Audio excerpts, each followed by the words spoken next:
Man, your show's gonna be awesome, bro. Show's gonna be awesome.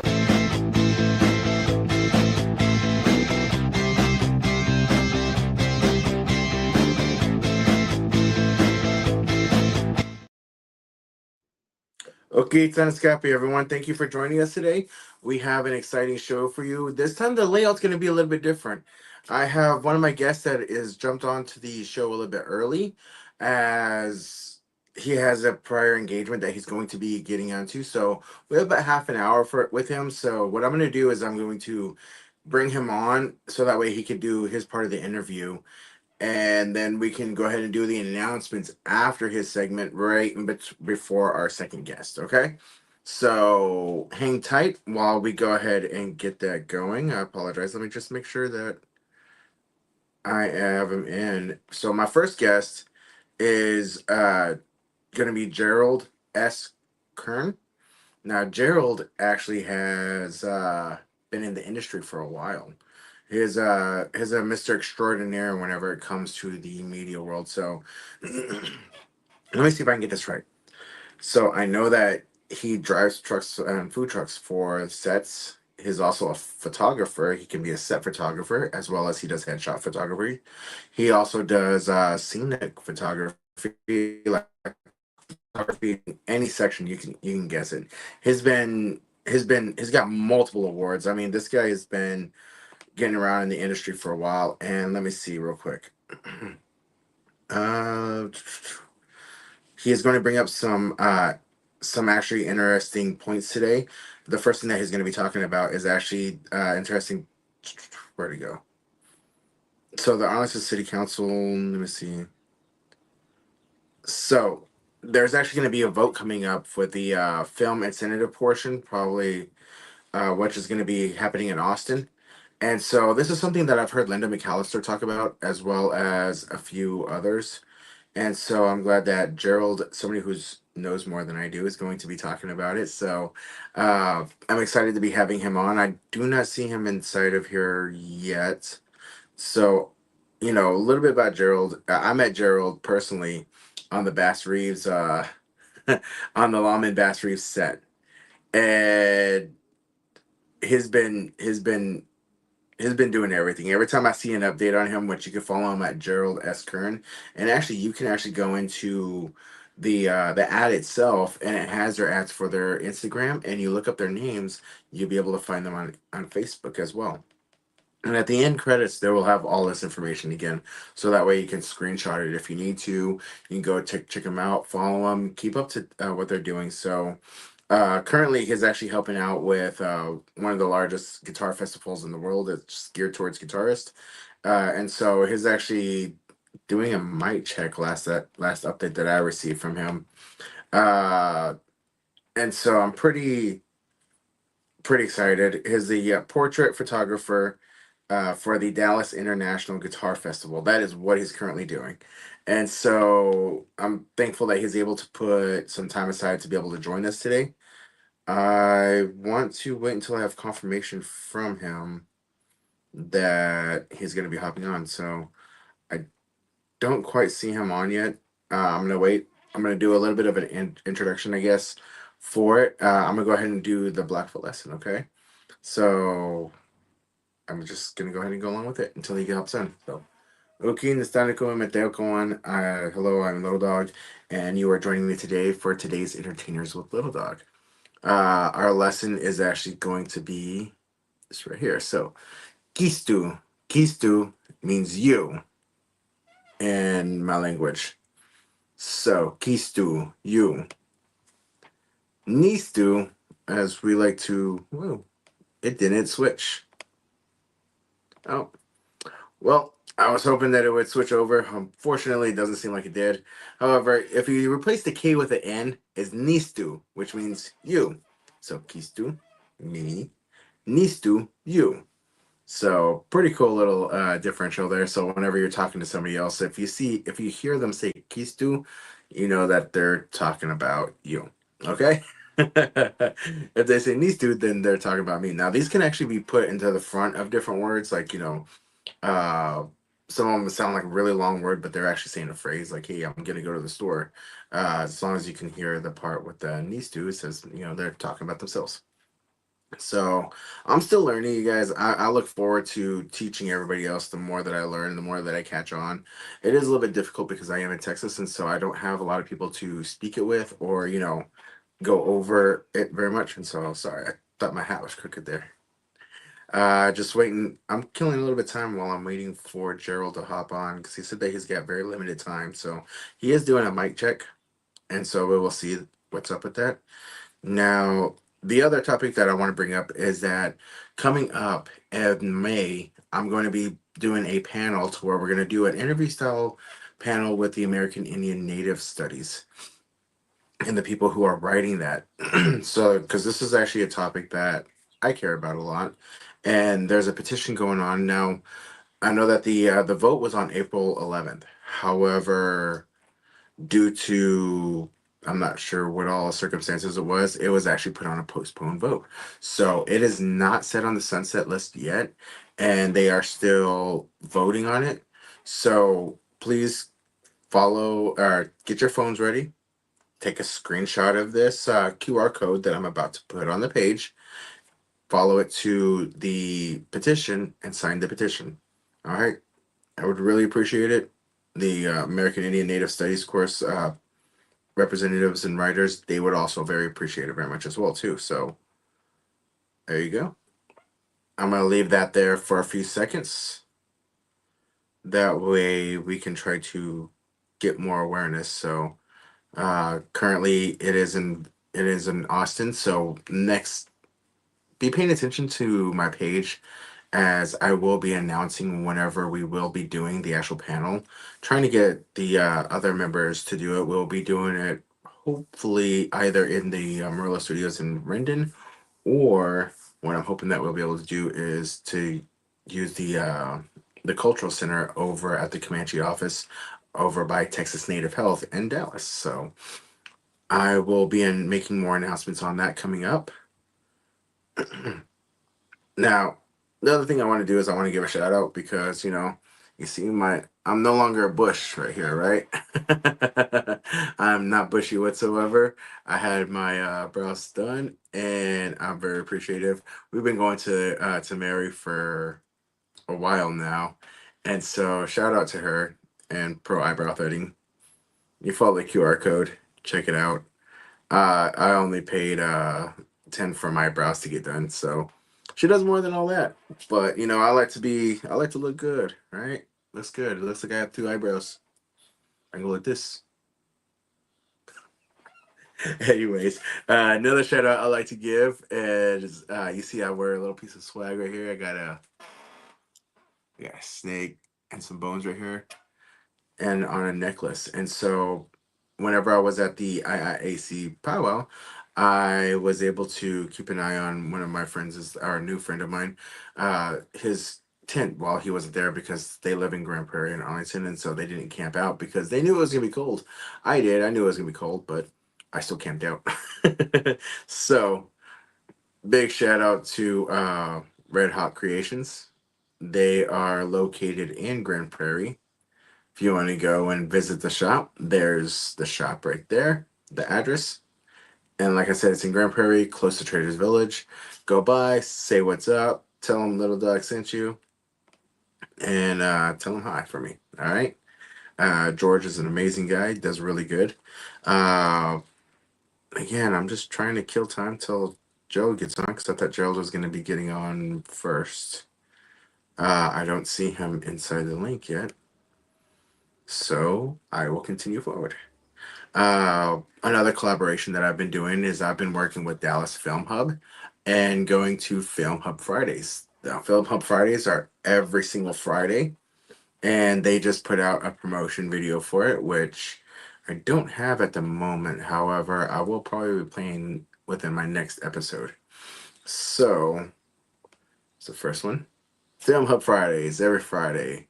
And I am associated with them. If you see the phone number there, the 469 number, that is who you get a hold of. You get a hold of Doobie B, and he will let you know the location. Now, the location is not always the same. However, before you get a hold of Doobie, you're gonna want to go to Dallas Film Hub on Instagram, Facebook, and follow the page. Now there is a little bit of a vetting process, so you know, like them, like their stuff, show up, get some put in some work, it's some great practice. It is definitely something that we do on an improv side, so uh and we get to have fun, and we get to be on camera. And no better way to practice than actually practice on camera. And if there's any adjustments, I mean, there's a lot of really great actors, and Doobie's a great director. He'll be able to make those adjustments on the spot and be like, "Nah, I don't really like that. How about you try it this way?" It's a really cool environment, and it's a lot of actors. There's a lot of comedians there as well, and a couple other names too. And so him also, big shout out to 3400 King, Duo King. The shooter. He does a lot of camera work with him as well, and I'll be working with these guys pretty soon, coming up in some future productions. And that is another news that is going to be coming up as well, that I'm pretty excited about. Some people want to have an idea whenever the powwows are coming up. Now, May is more or less a MMIW, or Missing and Murdered Indigenous Women slash P, which is People Month. And so there's going to be a powwow on May 11th. And I intend on going to this powwow. So hopefully you guys will see me there. But there it is, Sunday, May 11th. Put it in your calendars. Be ready to go.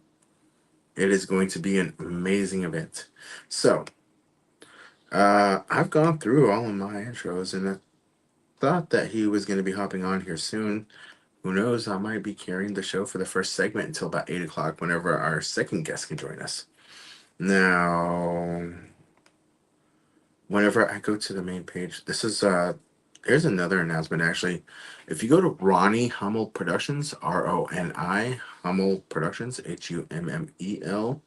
Let me see. Actually, let me put this in the chat. That way you guys can go back and look her up. Ronnie Hummel Productions is actually looking for extras out in Rockwall. Rockwall. Sorry, I don't know why I said that way. However, so there we go. Ronnie Hummel Productions. Let's do it that way, because I'm trying to spread the YouTube page a bit more and get a little bit more out there, because I have actually some interesting content out there.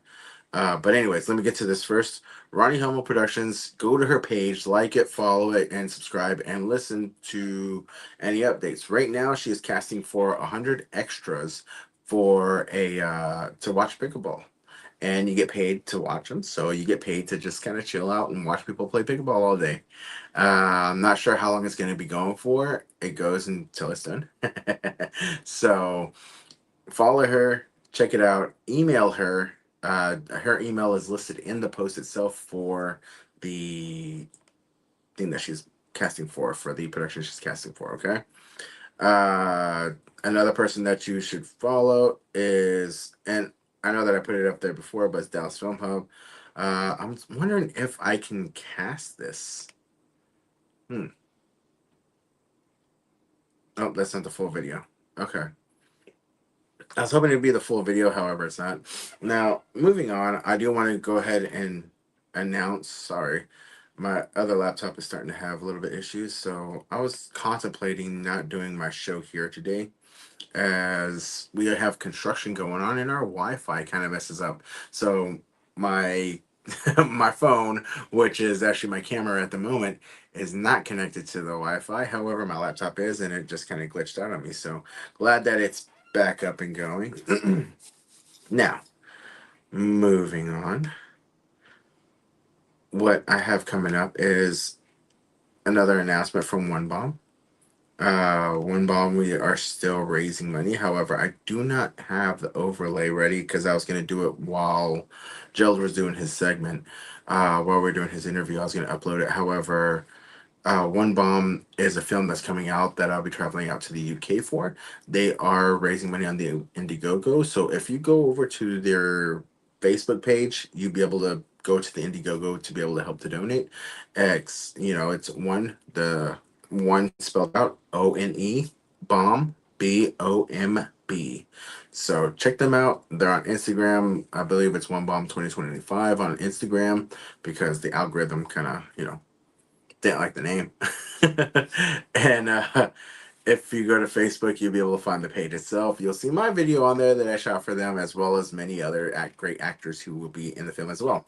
So check it out, donate, help out. If you're a business, it's a great way to get your business some exposure, as it is going to be on TV. It's going to be having a premiere itself, as well as if you're trying to look to expand out to the UK, it's a great opportunity. If you're in the UK, it's a great exposure for you, as well as that's going to be where we're going to be taking place at. So enjoy, okay? Check it out, enjoy, and help everyone out. Now, I have been getting this request of people asking how can they support the show. And I know that a little while back we had a different QR code that was up for you guys to support it, and it was put up by my producer, our former producer. However, things have changed, times have changed, and here's a QR code. I am in the process of actually getting the show turned into an actual business, so that way I can open up a business account and you can donate directly to the business. However, for the time being, oh, computer went down. Oh, oh, it worked. This is how. Screenshot it, Cash App. If you do the Zelle, the Zelle is 817-673-2247. However, that will also work as well. So, for those who have been wondering, that's how you do it. And I appreciate everybody who helps out. Everybody's contributions does go back into the show and making this a better opportunity, as well as help me with editing. Now, if you go to my YouTube page, which is today's Entertainers with Little Dog, or at TEW Little Dog, you can actually go in. I have a couple of interviews. I have one that was done with Lion from Dallas Film Hub. I'm about to be dropping two more interviews from Dallas Film Hub. And I also have one section on there, and it's a new section. It's called Amateo Kawan Productions. And you will see the first production that I have there is for Audrika Young at the IIAC Powwow. Now, I was working a booth there, so I didn't get to do as many interviews as I was hoping to do, as I was the only one there. However, I did get to do hers, and I did get to interview her stories, which I'm really happy that I got to. You can go onto the YouTube page and see that now. Pretty soon, I will be cutting those into shorts, as I did title each individual segment from each one of the stories that she told. And those will be viewable as well. So don't forget to go to my YouTube and subscribe. And don't forget that we are doing a drawing. We are at, I believe, 13 subscribers now, maybe 14, for the YouTube. And that's why I'm doing these, because I'm helping build. So once we get to 25 subscribers, these are beaded hats. These are beaded by a gentleman known as the Artist. Is that in Missoula, Montana? However, his tribe is from the Korean tribe up in the Winnipeg, the Métis Federation. So this is all beaded. I know it says Cowboys. I know not everybody's a Cowboys fan. I know that they're struggling, but I'm still a Cowboys fan. Anyways, here's the other one too. A little bit of comedic humor. And so at 25 subscribers, we'll be doing these right here. We'll have two winners. And then whenever we get to 50 subscribers, and everybody who's already subscribed to it and getting notifications will also be eligible for all the drawings as well. And I will be doing the drawings on here on this podcast. All right. So at 50, at 75. All right. Now, I'm also going to announce that later on we are going to be having a media mixer at sponsors for Enchiladas Olay, who we would like to thank for, our sponsorship and support that's been going on. Mary's a great person. And so check her out. She also opened up a new restaurant called Holy Q Barbecue. And so I have not tried it yet. I'm interested in trying it, but mostly because the brisket's amazing. I love brisket. I don't know if anybody knows me very well, but I love brisket, and whether it's burnt ends or the juicy, marble and stuff like that, it's really good. However, whenever I go over there at Enchiladas Olay, I always get like the brisket salad, or the the keto meal that has brisket on it, and my favorite is the brisket. So, uh, ooh, I heard a ding. We got Gerald. So I'm gonna do Gerald's intro video, and I will continue with announcements after he's done. All right. So here's Gerald's intro video. Gerald, as the strongest link in the last round, you have a choice of who goes first. I'll go first. Which actress, singer, and comedian was the last guest on The Tonight Show with Johnny Carson? Bette Midler. That is the correct answer. Anton, founded by Gerard Blitz, what worldwide vacation resort chain originated in Mallorca, Spain? Liberty Vacations. No, the correct answer is Club Med. Harold, in history, who was the president of the United States when NATO was formed? Truman. That is the correct answer. Anton, you need to get this question correct, otherwise Gerald has won. In poetry, each line of iambic pentameter normally consists of how many syllables?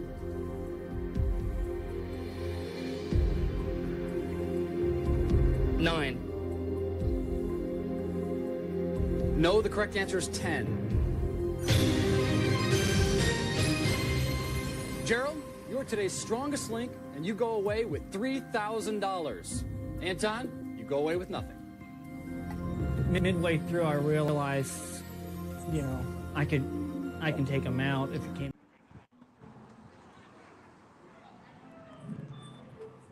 Hey Gerald, how you doing? Good, I can hear you now.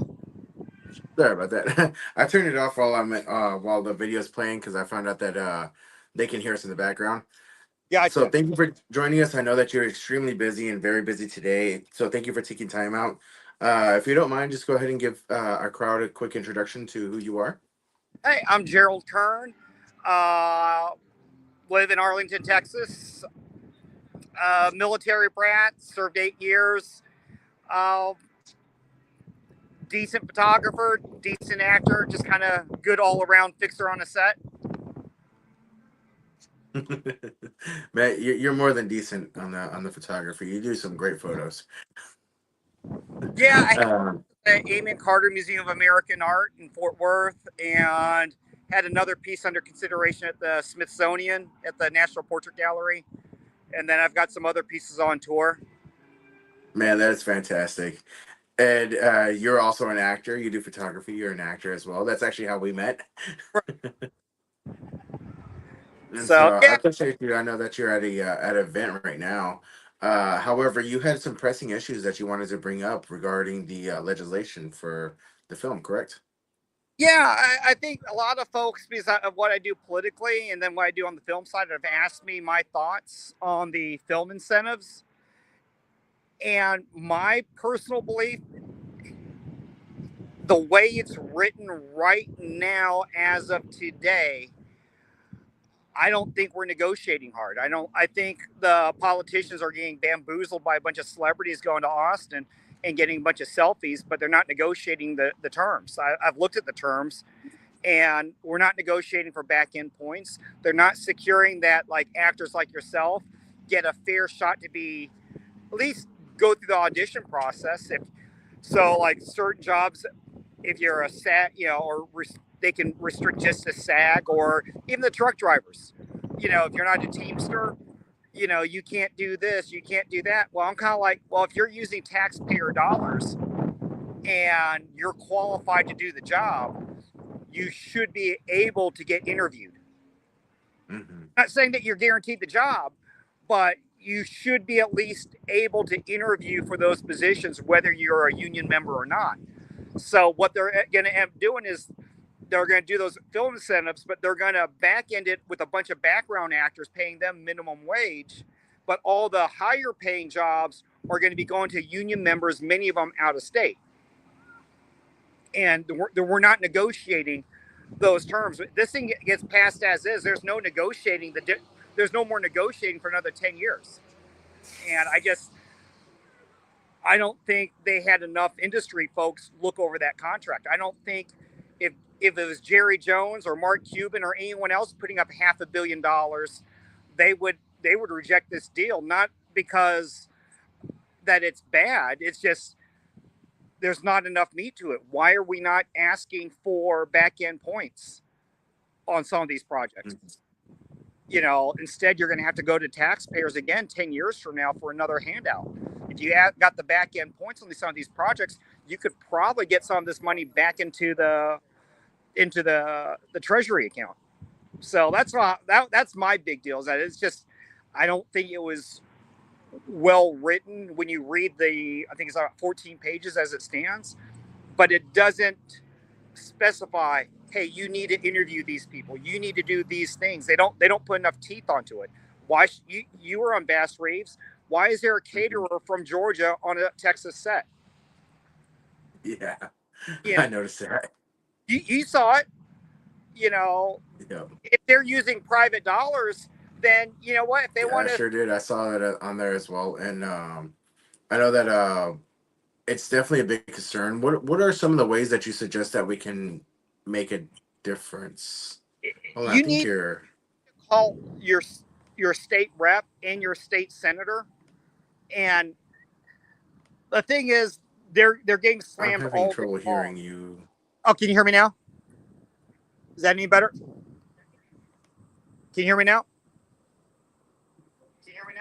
Yeah, I can hear you. Okay. You need folks to reach out to their state senators and state reps and tell them that they need to negotiate hard. This is not negotiating hard. This is just conceding to whatever's. Oh, I need to get my photo with Matthew McConaughey or whoever's down in Austin. No, negotiate this like a business. Mm-hmm. Get a couple well-known agents who understand contract law. Rachel Brenke out of Virginia. Grab a few folks who actually know the cash flow of the film business and how the vendors get paid. The money is not on the acting side. The money is on the production side. You don't see people going from production say, I'm going to become an actor. You always see the actors go to production because they understand the business. That they understand the business side of things. Mm-hmm. And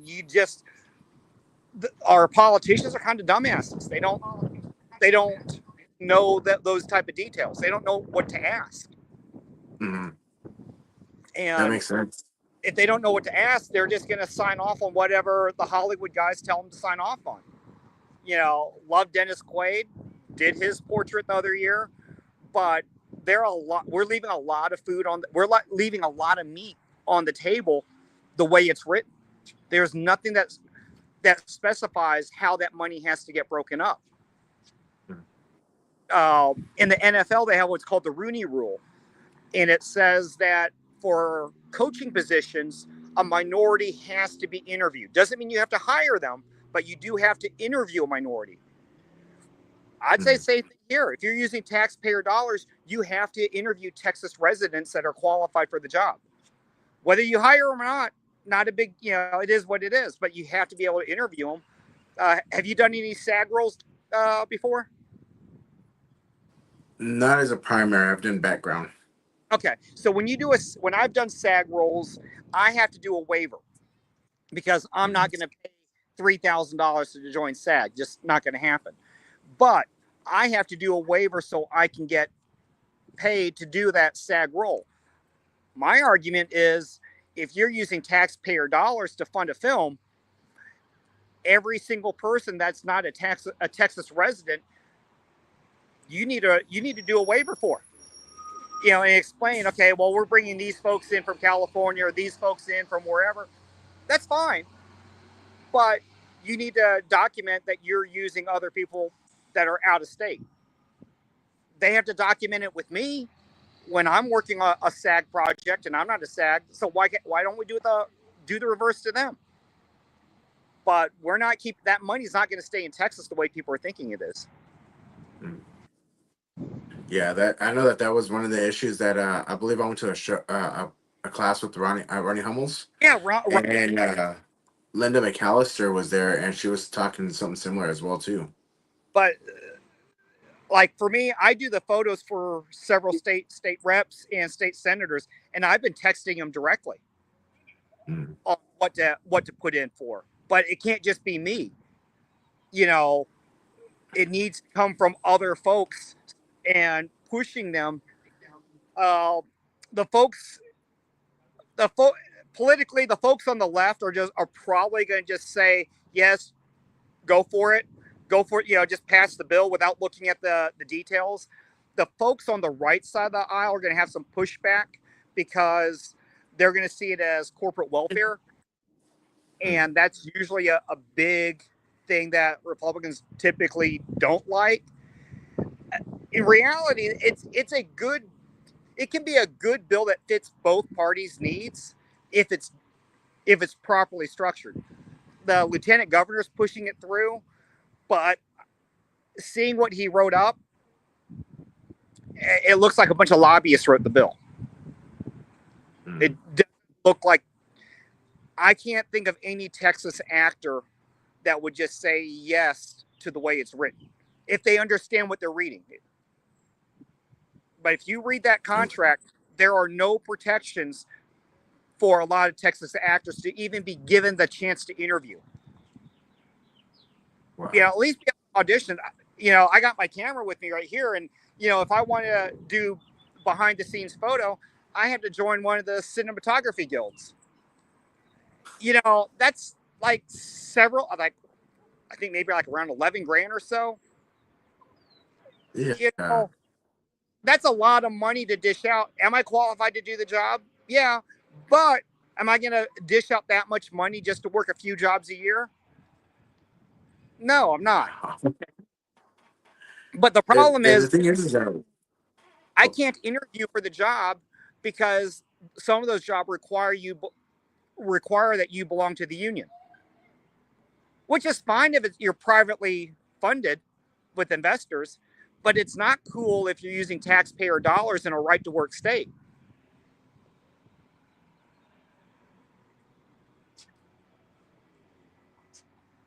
Did I lose you?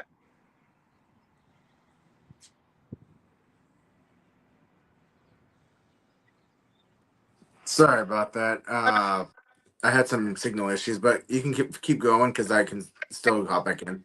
Texas is a right to work state. You I know, was gonna bring that up. bottom line is that we're a right to work state. We should have the right to be able to put in for jobs without, you know, at least apply for them, especially when taxpayer dollars are being used. Mm-hmm. You know, talk to some of your other friends who are PAs. Look at all the BS they have to go through to become a PA on a set or just to be a day player for $15 an hour. Oh yeah. Where are those jobs ever even posted? You know, unless you know someone to know someone, you know, other PAs will be coming in from out of state. But did our PAs in Texas get a chance to even interview for those jobs? Not always. Not, and as I said, I'm just saying if we're using public dollars to fund these projects, then we should have a seat at the table. No, I agree completely. It's not right that they keep giving out to other states because that's not money that's going to stay here. Yeah, but there is, if you structure the bill right, you can make sure that it stays predominantly in Texas, or at least a good chunk of it. You know, if you're a Texas resident, if you're a homeowner, if you're a property owner, have the incentives towards that because you know at least that money's going to stay here in Texas. Yeah. You know, the folks from California don't like it. Well, then change your residency. You know, start paying. But that's probably my biggest argument. It's not that I'm against the whole thing. I'm a business. It's a business owner. It's bad terms. It's bad terms that we left that much money on the table. You know, we're not asking for any of the syndication rights. We're not asking for a lot of the revenue streams. We're just going to give it out. No, I understand, and that's actually very good point, because I know that a lot of people that are pushing for it. However, whenever it comes to that side, nobody really seems to know what's going on as far as that goes. And then you're going to be bitching later on. Well, how come I can't get this job? Why can't I get this job? Well, you didn't negotiate up front on behalf of Texans. All these actors and whatnot, are they going to call their state rep? Oh no, you need to pass it. No, it's not passing it. It's negotiate hard. Don't let that thing out of the House. Don't let it out of the Senate until you get these provisions put in. But For sure. I got a selfie with such and such. Well, are any of those actors putting food on your table for your kids? No. No, they're putting food on their table. Mm-hmm. But I'll send you the bill and review it. I got the current version of the bill as of last week that was in the Senate. Okay. And Definitely. I'll be more than happy to check it out. You're going to be like, what the hell is this? Do you know where? Do you have any suggestions of where people can go to find their representative in order to get involved, tell them to negotiate? Get your voter registration will tell you who your state rep and your state senator, your state rep and your state senator, and they have to call the office and make sure they get logged in, that they made the call. And I would harp on it. And it's not just pass the bill; it's negotiate the financial details. A lot of folks don't understand that. You've been on set. Do you have a chance of getting any of those speaking roles unless you're a SAG actor? Absolutely, no, you don't. Maybe on the commercials you do, but not on a major show unless you go down that route. But they're using tax dollars to pay for this thing. Yep. Your tax.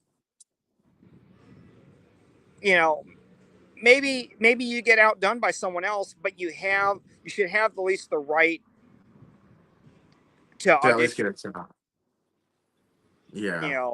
That's all I'm asking is just, if I'm a minority, I'm a football coach, at least I have the right to audition with the NFL team. Mm-hmm. Doesn't get the job. Maybe someone beats me out on merit, and I'm not a big fan of like affirmative action. Oh, we need to hire that person because they're whatever. No, at that point, it's a meritocracy. If you're the best guy for the job or the best gal for the job, great, get it. But give me a chance to interview. Yeah, that's all I'm asking is just for a shot to try. I've been working hard on lines and speaking and practicing as well, and I want a shot too, just like anybody else, because I know that there's other films coming to Texas that are also Western based and indigenous based. Like Taylor Sheridan project's coming up. He bought the book rights to Empire of the Rising Moon, I believe it is. Yeah, About the community. I've already read a good chunk of that, and that thing is like, holy cow! That's gonna be if he does it similar to the book, that's gonna be a $500 million budget. Oh yeah. I mean, I definitely encourage you to read the book, and if you get the chance, do a road trip between here and Texas A&M, because that's where a good chunk of that fighting took place. And you start seeing like this is going to be really expensive. Oh, I'm sure. I did a post-oak shoot a little while back, and it was also based on the Quanah Parker story. It was on a different book about Quanah Parker, and we went down to Groesbeck, Texas, to go film it. Yeah. And they got that structure they built not too far from there. That little fort. Of that fort. Yeah, that's where we shot it at. Yeah, definitely read the book, do the audio if you can, and you start reading that, and it's like, if you had the choice between being in Afghanistan right now or Texas in the 1850s, I would take Afghanistan. Dang. That's how deadly Texas was during that time period. And yeah, I'll put it up there so that way people can look it up and read it. I wish that was a mandatory read in Texas history for various schools, because it just That book is brutal. And actually, that's a great way to bring it into it. The American Indian Native Studies is actually on vote, and that's another thing that we have to contact the representatives about too. Not the representatives, the Board of Education, Right. because that's on vote, and they're about to put that. If they don't vote it in, they're going to put it on a sunset list, and so it got extended to either May or June. I'll be doing a panel on that later on, but yeah, that's definitely something that I believe that should be in there too, because there's not really much known about the Comanche here. I think I would like get that guy who wrote the book, because he wrote several other historical books, but I'd Mhm. get someone like him to be on that type of panel, because I don't want things being taught with like, oh, we need to be politically correct. No, just teach the history like it is. It's not pretty, but there's no Yeah, need to like whitewash it. Just say this was the history. It's ugly. It's brutal. And oh sometimes yeah. there's no good. Sometimes there's no good guys or bad guys. It's, you know what? If you weren't doing the killing, you were being killed. Mm-hmm. You look at all the indigenous nations that were agrarian farm based, and a good chunk of them got their asses kicked, if Oh not yeah. by settlers, by the Comanches or by the Utes or by another tribe. I mean, there wasn't anything politically correct. If you're like a Waco or some of the other tribes, they just got slaughtered. They were Mm-hmm. nice guys finished last. Yeah, No that's true. one's going to honor those treaties. Yeah. And I agree, it should be the true history, and that's what they do focus on, is the true history. It's actually ran by a bunch of indigenous people that want to see the education, because it's currently passed in Austin. However, in Grand Prairie it's still being taught, but it's up for vote in Austin, and we're trying to get it spread out through the rest of Texas. Yeah, and part of that's going to be, it's a vendor contract. Which book company has the book, or how are they teaching it? Who's developing the curriculum? And so Mm-hmm. you not just teaching it. It's are they teaching it right? Because everything's a contract in Austin. Mm-hmm. And actually, that's what's up for review, is the literature that they're going to try to approve. And so, yeah, that's a very good point, because they are going to try to get politically correct with it. Yeah, there is nothing about the foundation of Texas that is politically correct. It's Mm-hmm. someone getting killed for their land, and there's someone killed them for their land. There's nothing politically correct. If you teach Texas history right, it should make you uncomfortable. Mm-hmm. There's no really good guys or bad guys. It's either if you're not inflicting, it's being inflicted upon you. Oh yeah. I used to do expository speech on Texas Revolutionary War. Is what I knew about the most, and it was bloody, real bloody, especially the Alamo. Yeah, Alamo's bloody, and don't forget, Mexico is the one that freed the. They don't. I don't think at that time they were a slave nation. I think they abolished slavery prior. So then here we come in and reinstitute it. Oh yeah, and it's repeated behavior too, because the King of England, who was the king at the time, wanted to make sure that the settlers didn't settle further past the 13 colonies.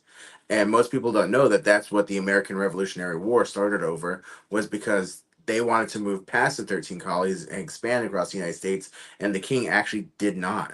And so they found another reason to complain, because other taxes were already passed back then, before then. And so it just kind of, it's been a cycle. It's life. It is what it is. As I said, sometimes there's no good guys and bad guys. The Mexico wanted the settlers because they couldn't deal with the Comanches.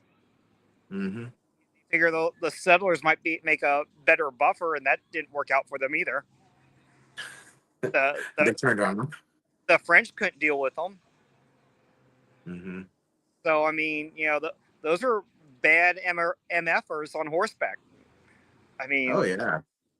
they weren't like any other tribes. They were that was and how they went after their enemies was like, damn. But They learned from the other tribes what happened to the other ones. They're like, nope, not gonna happen here.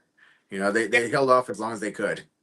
As I said, I would rather be in Afghanistan now dealing with the Taliban than dealing with the Comanches in the 1800s. Hmm. You know, Yeah. nothing. If you're on the wrong side of them, it's not going to end well. Oh, for sure. I know that your event's already started, man. I do appreciate your time. Do you have a little bit more time, or do you have to go? See, yeah, if we want to chat a little bit about the headshots and photography, because I work so much in psychiatry, Mm-hmm. I think everyone goes to like the cheaper photographers to get a regular headshot, I guess. And why I have a niche market that most of my clients come to me with a comment in their budgets. I spend a lot of time researching them, researching their industries. It's everything I do is very research driven. The conversations, the interview process. I may be working. I've spent weeks interviewing people, weeks ahead of a photo shoot, just to Nice. get one image. And so that's where I pride myself in that. I have to give a lot of credit to the folks in the Taylor Sheridan world. Because you've been on set, just the level of research they do for those scenes. Mm-hmm. You know, I think that was my biggest takeaway of doing the background was just the appreciation for the props and the set, the lighting guys. But that all that stuff was research driven. When you go to wardrobe, they have all the time period clothing and the photos on the walls. And so I think that was my biggest takeaway that's changed how I approach photography is research, and then how does like the millimeter of the lens change the intimacy of the story you're trying to tell. You know, people will just say, I use this millimeter lens or I do this, but I'm like, but why? What's the story we're trying to capture? And what's the best way to capture that story? You know, from the lighting, I'm more cognizant on the background of my images and just crazy details. You know, just taking, if someone can't afford it, it is what it is. But I really like clients that have the budget to let me do what I do well. Yeah.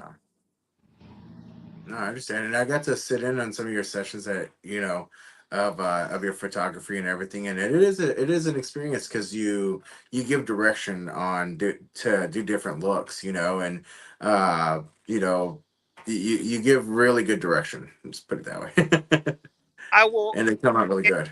credit the Sheridan world just because the number of times I've been on set or where we've watched Sheridan direct or watch Bonner or someone else direct a scene. I'm just more thoughtful. I'm more thoughtful how I communicate and how do you read a person to get things out of them versus, Nice. oh, pose, you're at JCPenney's, pose, do this is like, no one comes to me for something or I'm going to look like a first year real estate agent. No, you come to me because you would go to get a custom suit made where it's tailored to your body. You're picking out the fabrics, you're picking out every little detail, and you're telling the tailor how you plan how to brand yourself. What do you do? You know, you're a roofer. This is, I go to these are the clients that I talk to. A good tailor will ask you those questions. Is they're going to build the suit to you? I do the same thing where a lot of my friends are high end in different vocations, from suit makers to hat makers, and what we have in common is that we ask a lot of questions. It's not, oh, come on in, I'll do your photo. It's, let's go grab a bite to eat, and I'll have a sit down clinical talk with some of my clients for hours. No camera, no nothing. We're just me and a notepad, and majority of the time, they break down crying. Because I ask them, okay, you tell me what topics you don't want me to ask, and then everything else is fair game. But when it's time for the photo shoot, you've opened them up. Yeah. And it's deeper, it's more personal. This is their obituary photo. This is the one that's going to tell their story. It's not going to be the photo that you're going to see. Oh, well, first year real estate agent. Let me just screw that. No, if it's you go someplace cheaper, you can go somewhere cheaper than me for a first year real estate photo. Yeah. Or if you want to just look like, oh, I'm just going to get my regular clamshell lighting for an actor. Great. You can get that. You can get the perfect lighting for actors, but then you know what? You go to Actors Access or some of these other, and everyone looks freaking the same. I'm one to say, you know what? Let's take a little bit of a calculated gamble. If you finish second place in an audition or you finish dead last, you know what? It pays the same. 0. That's true. So, and that is one thing I've noticed, especially about acting. It's about how you set yourself aside differently, from photos to auditions to the way that you even turn in your voice, or the way you do your audition or set up the scene. yeah, it's always what's your target market? What's the end goal? I had a firm that paid me $53,000 for a small series of images. Their smallest client's $10 million, and their average client is somewhere north of $50 million. We did a month. We did an FBI behavioral analysis of their $50 million and above clients. And then we crafted a small series of images that would resonate in the prefrontal cortex of the brains of folks who fit that demographic. Because you get exposed to an image, you have what's called the prefrontal cortex right there, and that controls your first impression and things that are tied to your long-term memory without getting into the technical aspects. But you can take a perfect photo, but if it doesn't trigger that part of the brain, it's dead. Not memorable. It might be good, but it's not iconic. My photos will trigger the target market of that part of the brain of those folks. But there's a science to it. Nice. So, and that's why you hear that it's important to find a good photographer, because if it's they say that photos tell a story, and yours tell more than a story, as it shows emotion as well. Yeah, and like I'm here with my friends from the Dallas International Guitar Festival. You might be able to hear it in the background, but I'm working with several artists on their album covers because we want to make a Grammy run. Because there's a Grammy award for the album cover, and there's a Grammy award for the liner notes. But Nice. I've got friends in the Rock and Roll Hall of Fame, Songwriters Hall of Fame. But at the end of the day, we're nerds. We're nerds about storytelling. We're nerds about detail, and we're nerds about how to pull emotions out of guitar riffs, out of imagery. And my friend Steve Cropper, he wrote "Sit on the Dock of the Bay." You could play that for a wedding. You can play that for a funeral. But it has a universal emotional pull to it. And so, can you create images like that? Your best filmmakers can. Nice. Yes. You're the guys who do the soundtracks. The guy who does Sheridan soundtracks does them for like a bulk of his series. It's the same guy. Nice. But they just nail it. And so whether I'm doing the photos or I'm teaming up with the musicians, it's how can we combine our skills to create a good storytelling immersion. Man, that is awesome, man. And like I said, I know that you're very talented and everything, and eventually that is one of my goals to build up to, be able to come to you as well. Yeah, because a small series of photos, even a couple, other guys, I can knock that out real quick. For me, it may be 30 hours worth of work because the stakes are high. If an actor's coming to me, like when I did Dennis Quaid's or whoever, when someone's coming to me, the stakes are high. This is competition. I am here to help them kick the ass of all these other guys who are applying for the same job. you know, it's like the Andy Reid, Pat Mahomes, or, you know, that type of pairing. You know, I could run the play, but you still have to have the other guy who's calling the shots. You know, Troy Aikman, Jimmy Johnson. There's not a single Hall of Fame quarterback that doesn't have a high caliber coach in their corner. And there's not a single Hall of Fame coach that didn't have a Hall of Fame quarterback. It takes that pairing. And I'm not the right photographer for a lot of folks.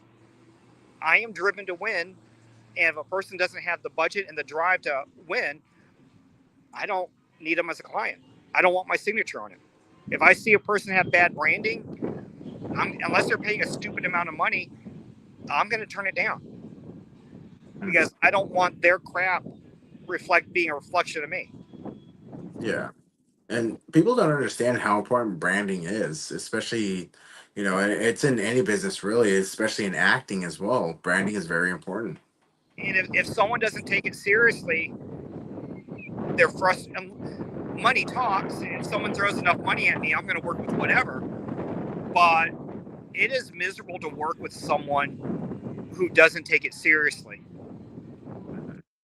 And that they're engaged, whether it's even like some politicians, you know, they're engaged in a high stakes game of branding, but they're not coachable. You know, it's like, hey, this is what your competition doing. This is where we need to go. Well, we need to do this, or, you know, or they'll take stupid shortcuts. Like, we don't need a makeup artist. Yes, we do. I don't go cheap on the makeup artist. But people will take dumbass. It'd be like a general contractor, or you being a roofer. And it's like, well, let's go with the cheapest nails. Would you use the cheapest nails on some of your roofing jobs? Let's go with shingles, because there are very cheap shingles out there, and no, I wouldn't go to a warehouse that has them all sitting outside. Those things are gonna, I mean, you're gonna get a bad name using those. Yeah, because then if it's warranted, oh, look, Lafayette will put in this roof and it's already fallen apart after 5 years. You know, it would be better for you to just turn down the job if they don't have the budget to use the right materials. Them being that cheap is going to come back and bite you in the ass, because then especially if you warranted it, now you're going to have to go back and fix that shit.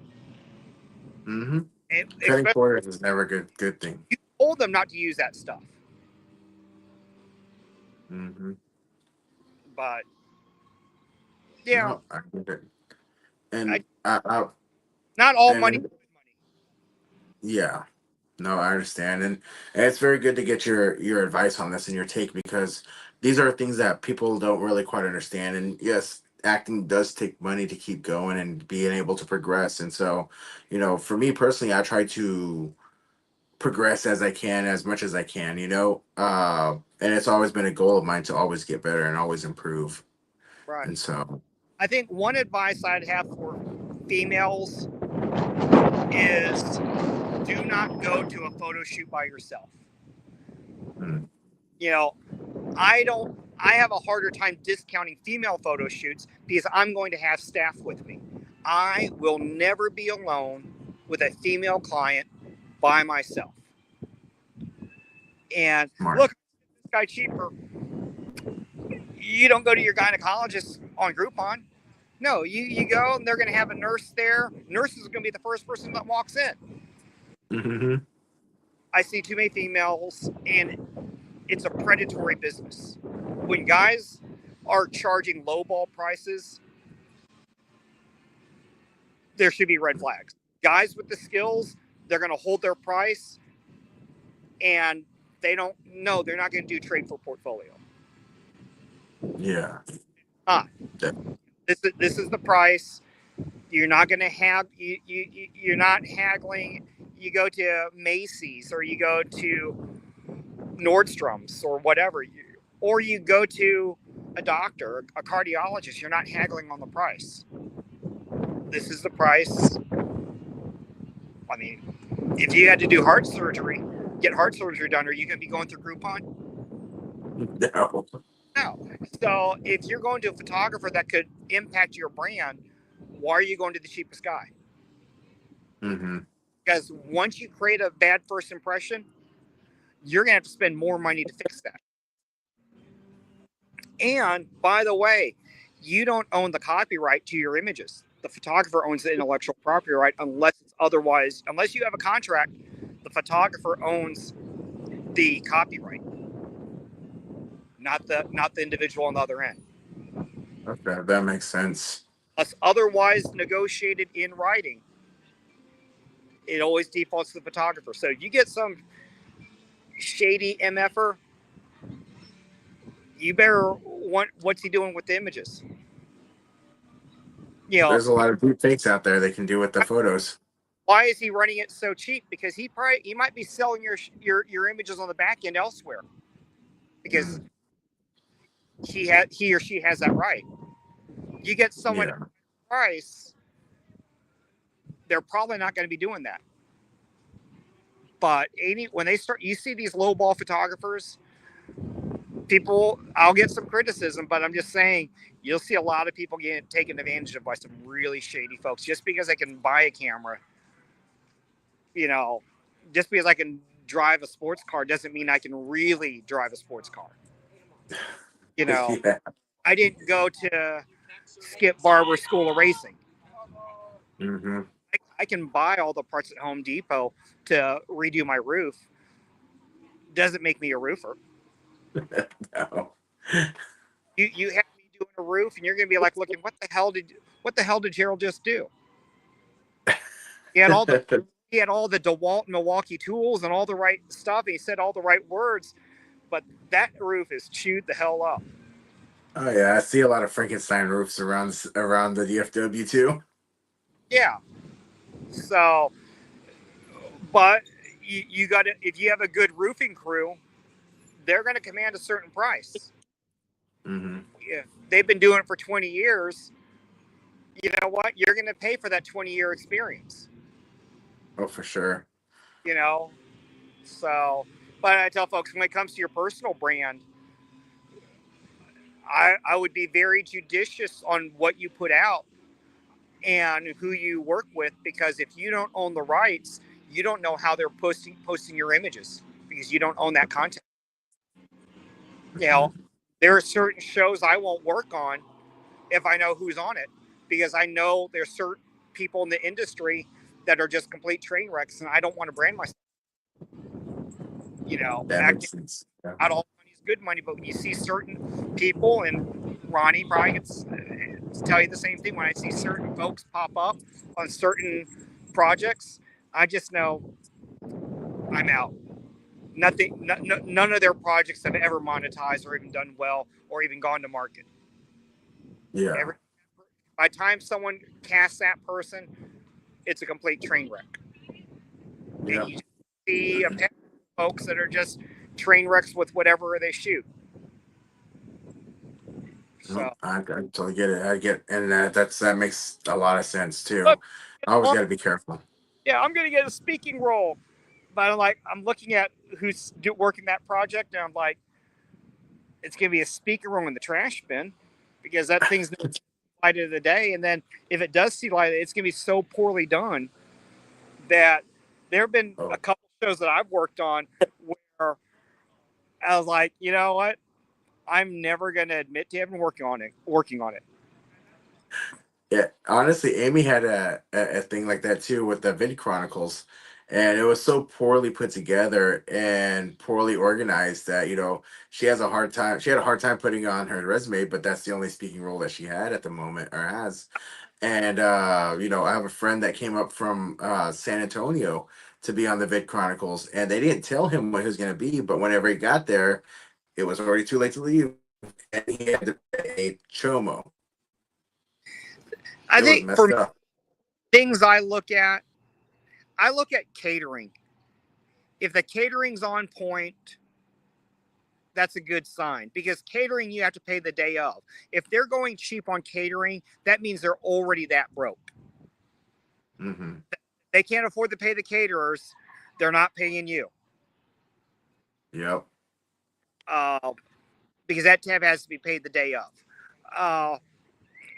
I think projects that don't value their still photographers, especially if they're still trying to raise investor dollars for their project, because I used to work in private wealth management. If they don't take that seriously, they're not going to get funded. Because, oh, I'll just get my brother and he's going to use it he'll just use his cell phone to take those photos, blah, blah, blah. I can tell you that if they don't take it seriously, they're not going to get their funding. There are too many good quality projects out there that take their shit that's going to beat them. Yeah. Oh, we're going to work on the pilot. Gets picked up. They're going to no. If it's they're going to hire real actors. That makes sense. If it gets funded. Yeah, that is crazy, man. All these different factors, and so it's good to keep an eye out for these red flags. Uh, because these are definitely some red flags that I've come across of that I didn't recognize. Yeah. So most of your good productions should fall under what called private placement, Reg D offerings. That means you need an investor to invest in those type of projects. Kickstarter projects like Angel Studio, like really big money. You just wanting to see good content, and you're willing to pay for it, but you're not going to make money off of it. But these are like your $10 folks. But the folks who are kicking in like 6 and 7 figures, it's probably going to get what's called a Reg D private placement. So when I find out, oh no, we're not going to do the Reg D private placement, I have worries, because that means they're circumventing the regulatory process of raising money for a reason. Yeah. Why are they scared of it? Are they taking advantage? Are they putting film incentives? Oh no, we're not going to do that. Why? Because you're going to put in for it, and you have to say that what you're doing is legit. Otherwise, you're falsifying a government document. You know you're going to embezzle money from all these other folks, but you don't want to be caught, falsifying government. Yeah. And so these are red flags I've seen in my limited experience, because you're going to see a lot. There are probably a lot more con artists in the industry than there are legit. And if it sounds too good to be true, it's probably a scam. That makes sense, man. Man, look, I really appreciate you. I'm gonna have to get you back on whenever I have a full stage, because I am working on that. Cool. And I got to head back in. We got the concert going on, and I got music artists waiting for me. Man, I really appreciate you jumping on. I know you're super busy, and like I said, once I get that full stage going, I'll be having you on the show physically. Okay. Cool. Yeah. Tell your friends. You can follow me on Facebook, Gerald Kern, or Gerald S. Kern on Instagram. Okay. I've got some great things for my sponsors. I got great things for my Patreon subscribers. Note, I never post my best images online. They will never go on social media, ever, ever, ever. Okay. That being said, those who do see my best images are my subscribers. Okay. And that goes to fund a lot of my philanthropic stuff. You've been to my food bank. You've seen how many people we feed. So, yeah, my Patreon stuff funds my philanthropic projects. But as I said, for some folks, it's about $5 a month. And they get to see all that stuff. They get access to a lot of perks that I tell all my subscribers never let anyone know some of the perks, because I'd have people joining for the wrong reason. But there are really badass perks that they get. Okay. And I have your social media tags on the end credits too, whenever we go to thank you, on the end credits. And so they can also get screenshot it from there and be able to find you from there too as well. Okay. Yeah. And then I said, I've got a lot of business owner sponsors, such as Patriot Mobile, Dallas Remodeling, Way Out West Boots, Fine Stone Jewelry. if they know you're for my subscribers, if they know that someone's one of my subscribers, there are some cool things that they do for my subscribers that they don't tell everyone else either. So the Nice. cool perks, but gotta be a subscriber to find out what all of them are. Gotcha. So everybody remember Gerald S. Kern, Gerald Kern on Facebook. Give him a follow, check out his Patreon, and subscribe. Yeah, I think I got around 7,000 plus followers on Facebook. That's the legit account. There's another one that's some, I know, counterfeit account, but it's the one with about 7,000 followers. That's the one that's me. Okay, cool. And then you'll see me on the friends list as well too. So. Yep. All right. Thank you, Gerald. You have a good night, and thank you so much for joining us today. All right. Keep rocking. All right, will do. You too. Take care.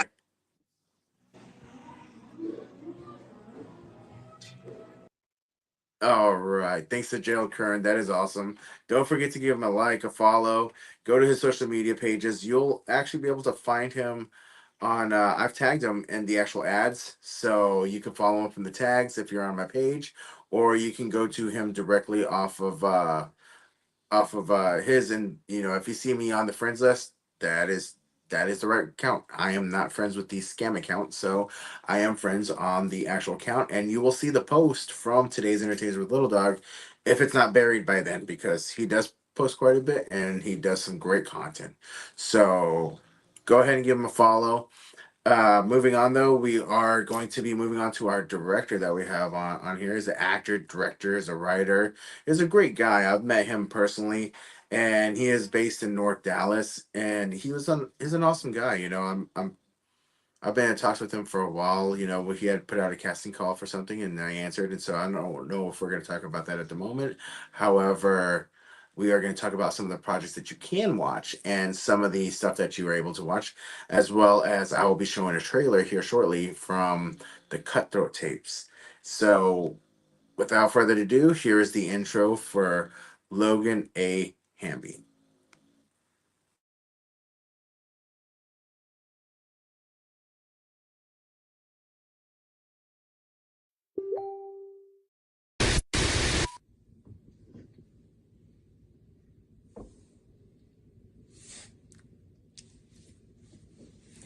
Hi everyone, I'm Cecily Cortez. My name is Rebecca Abraham. Ever Archer. King Cobra. Grace Yang. Rachel Navarro. Cody Hermoso. Gail Admasu. My name is Zab Barton. Jordan Lane. Jack Wells. Stella Hodges. Some people go through just boggles my mind sometimes. I'm Kella Etheridge. It's your boy Dylan West here. Hey people, I'm Reese Tarwell. It's your guy Tavon. I drive buses.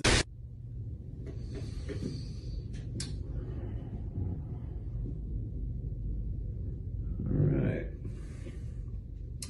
How's it going? I'm Warren Lloyd. I'm a security officer, but don't think I'm just some sort of rent-a-cop. I don't let just anybody push me around, so you can take all your preconceived notions about me and shove them right up your ass.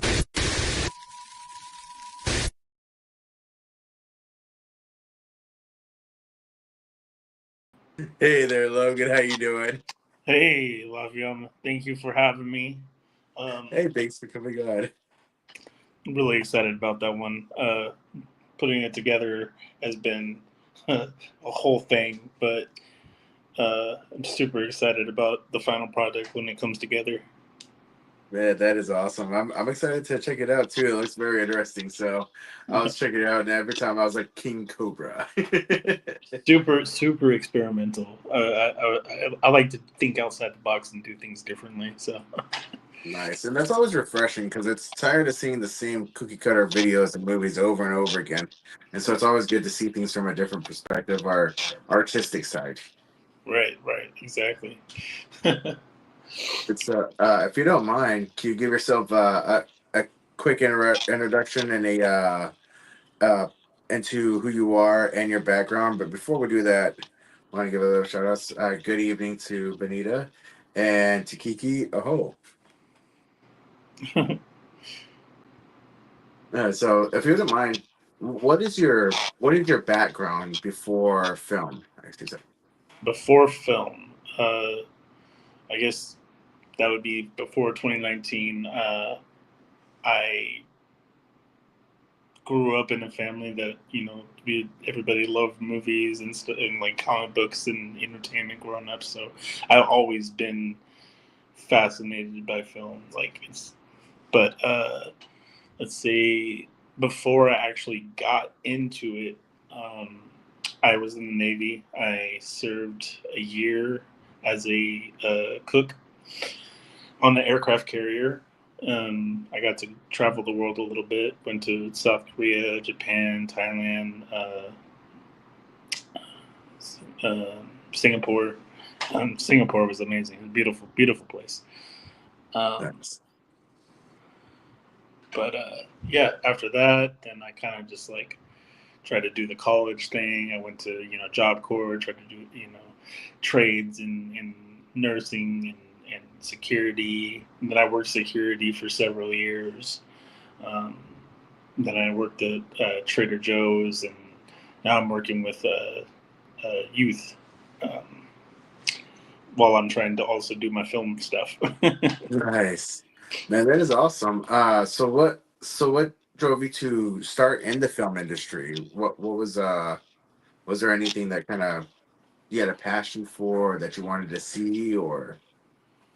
I guess I wanted to see my stories come to life. So it was like 2019. I was like, you know, I'm really not feeling like I'm making a difference in the world. I'm not doing anything in anything significant. Um, and I was like, I've ever since I can remember, the first thing I wanted to do was make movies. So I was like, I need to go and actually start doing this. So 2019, I started making connections, started networking, started talking to, people that, local filmmakers and stuff, and getting connected with them. Nice. Kiki said, "What's up? What's up, Oh, Logan?" hey, what's up? I mean, I know him. We haven't met in person, but I know the name. So I was like, oh, I was trying to read it. I have bad eyesight. It's all right. I kind of figured so. I wanted to read it out to you. I just didn't want to cut you off. Yeah, no, you're good. Yeah, I know Kiki. Kiki's an awesome guy. Yeah, I would love to work with him if I can think of something in the near future that he would fit for, or other be on set with him. I don't know. Yes. I got to be on set with him down in what was it? With Lions Act Productions. And so that's actually where I met him initially. We weren't on the same scene together. However, I was in scene with his wife, who is also an actress. So I did get to meet him and go to the media mixers. So it's kind of cool. I do want to say also another driving force was in the end of 2022 to like the beginning of 2023. My grandmother, a huge supporter of everything I do, she passed away. But she left like notes for people. She was like, hey, I want this for you. I want that for you. And for me, she wanted me to, she wanted happiness. And I felt like happiness is film for me. So, that made me drive to like, okay, I need to get my stories out. I need to really, focus on this and actually make things happen. And that's why Cutthroat Tapes is happening. That's why I got these other short films on my Instagram that I'm putting out, and things in the works, because like I want to accomplish what she asked of me, her final wish, basically. Man, that is deep. That's also a very good driving factor too. That's a great why, of why you do this. And so, how long ago did you start writing? Oh man, I've been writing scripts 6 years. Yeah. I wrote some like silly stuff when I was younger, but we don't have to talk about that stuff. It's all right. It's developmental stage. Whenever I was younger, I wrote some things, but they were kind of little comedy skits, and some of them were a little embarrassing. I'll So give you a little excerpt of one that I wrote. It was like I put myself in the story, and I was having a duel with I guess a future version of myself, and nice. I end up cutting the bad guy version of myself in half, and he's like, "You jerk! You cut me in half!" And I'm like, "Oh my god, did I write that?" I was like, "Oh, younger me was something else." Hey, it's an arc that we go through, especially being artistic, me against me. It actually, I listen to a band called Falling in Reverse, and he has 3 music videos where he's literally fighting himself, and there's one where he's killing multiple versions of himself. Yeah, I mean, I guess So, in a way, it does give a vibe of like the Knight from Monty Python, I would like to see that though. If you did you ever make it into a video or no? Oh no. I didn't. No, I did not. That should be something on the dockets. Then we got to make it. Well, I mean, hey, if you want to do a funny little, adventure story, I could do it. Hey, that sounds like fun to me. I know that we did get to hang out once. I've been looking forward to hanging out again. I know that we have something coming up, but you know, I know that you're working on the Cutthroat tapes currently, right? I'm working on editing. I'm done filming that one. Okay. And actually, the neat fact about that one is everything was done remotely, so nobody interacted except to converse with me about how their stuff looked and stuff. But completely, everybody's on their own. Nice. Yeah. So that was. It's almost like 2020, right? The whole COVID thing. It kind of, yeah. It was a little tricky though, man. Like I tell you, putting that together was something else. Like I kept having to deal with people recasting people and trying to get people to send me their stuff on time. Like I had a deadline and it kept going. Film. It's film. Yeah. Like nothing can be perfectly done. Like nobody's gonna squash out a film like. I mean, I guess they could, but it's not going to be as good as it can be if they rush it, Yeah, that makes sense. Yeah. So. And I know that you're currently casting, right? I saw Lily had shared one of your posts, and I saw it on your page too. It'd be a good time to kind of see if somebody's out there that might be able to apply. I mean, sure, yeah. This is going to be an ongoing series that I plan. Whether we make good money or not, I have faith in it. So I think we're going to do well. And as I say, I do have a partner in crime, my friend Issen Riss, which every media he has is his name, Issen Riss. Nice. And that's my partner on like all my stuff that I'm doing. So I wanted to give him a shout out so that you guys can follow him as well. And it's just ISUN and space RIS. And you should be able to find him everywhere. Okay, Facebook. I'm going to put that up on the screen real quick. Yeah, Facebook, Instagram, TikTok.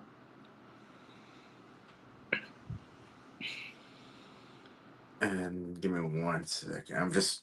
I'm trying to make sure that we put it up there so that way, you throw shout outs and everything. I would like to go ahead and help them out because, the whole thing behind the show is to help promote independent artists, independent directors, bring attention to y'all, especially here in Texas, because the market's rising and, even though you're just starting now, maybe in the next couple of years, you never know. You could blow up, and then next thing you're the next big deal, like Taylor Sheridan, right? Right. But yeah, so about the series, we're doing a couple different things. We have a couple shorts that we're trying to get done, and then a couple series that we're doing. But the one that I had posted about was called "That Could Go Wrong," and "That Could Go Wrong" is about an average guy who's just not doing anything with himself, with his life, and he basically has a moment of, well, I got to do something, I guess. So, like, why not rob a bank? And he has no idea how to rob a bank, and he has no idea how to set up a team to rob a bank. So it's going to be a little bit, dark comedy style. Was a little bit more serious than it sounds, but still funny. But yeah, so all the hijinks of bank robbery going wrong. Nice, man. That's pretty awesome. I do think that you are gonna go far. I do see a lot of talent, and then whenever we hung out, you're a very humble guy, and so I appreciate uh, I see a lot of talent, and I know that you do a little bit acting as well, right? Correct, yeah. Uh, is there anything that you've been in that people might be able to find you in, or have they come out yet? A lot of it has not come out, unfortunately. Some stuff is close to coming out, but I am in one of my videos, my shorts on my Instagram. I am in that briefly, but I was in a bigger film, locally done, called Strix, and Strix is on Tubi. And you can definitely spot me in that one. How do you spell that one? Strix. And X. Strix was made by Abel Berry and Jen Stone. Okay. Look, yeah. Abel Berry. Abel as in Cain and Abel. Gotcha. And yeah, those are two people that I work with constantly. That basically they're part of the people that I started with. Nice. Yeah. And so I'm gonna put that on screen too, so that way people can look that up. Okay.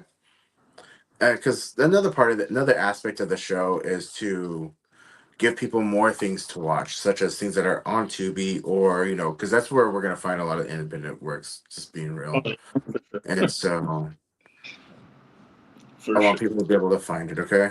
We also have Amy on there. She said hi, y'all. Hello, Amy.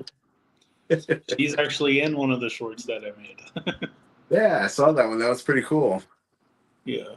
It was that one was kind of some dark humor on there too. It was definitely interesting. Yeah, I definitely wanted to go kind of wild with that one. It was pretty fun.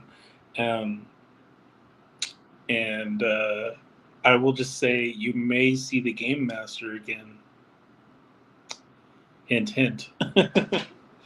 Nice. Well, I will not go into details on that one just yet, because that one is going to be a doozy. I'll tell you that. Okay. Nice. It's definitely exciting. I'll confirm that it's going to be exciting. Okay. Do you have any plans on submitting any of your work or upcoming work to some film festivals? Because I know that some of the ones like the San Antonio Film Festival, or SAFX, they have like a $10,000 prize for their competition. So I never really have thought about it. I guess I should. I just like entertain people, so I don't really think about the prize aspect. Of course, I would want to get a prize eventually. You know what I mean? But it's not necessarily my goal. I want to entertain. I want to share stories. Mm-hmm. So, Oh no, I was just suggesting it because I mean they even do a script writing section, yeah, but it's because it's something that could go back into producing more and being able to do more work, and that way we see more of your talents and more of your visions come to the way that you'd like to have them viewed, you know. yeah, fair enough. Fair enough. And so, because I think that, you know, that's one of the things that most people, especially filmmakers, struggle with is the capital, raising the money. Very much so. Very much so. And Money so, is kind of the root of every problem. mhm. It's just about the root of every problem that you can think of, to be honest. Yeah, it really is. And it's like, hey, you know, you, everything requires money nowadays. You got to pay your bills, you got to pay for gas, you got to pay to live. I'm just surprised that they're not, you know, charging us to breathe.